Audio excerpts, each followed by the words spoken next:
Tipik Azərbaycanlı kimi sual verim də, bəs bu nəzarəti kimidir ki, onlar daha sistemli geçsin. Məsəl üçün, belə deyək də, naviqasiya sistemində şəhərin bir naviqasiyası qurulursa, orada bir ardıcıl addımlar planı olur da. Bu nələrdən ibarətdir? Məsəl üçün, birinci mi qərar verilir, sonda mı qərar verilir?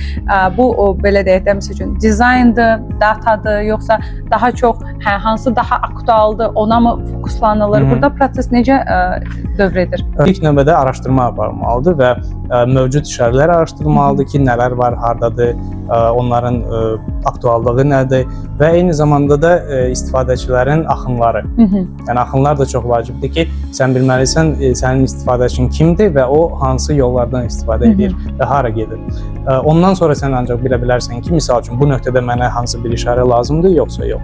Növbəti etapda təbii ki, bir strategiya və texniki təlimat olur ki, onun içində də bütün işarələrin həm dizayn məsələlərindən tutmuş, rəng, ölçü, şriftlər, ikonlar və s.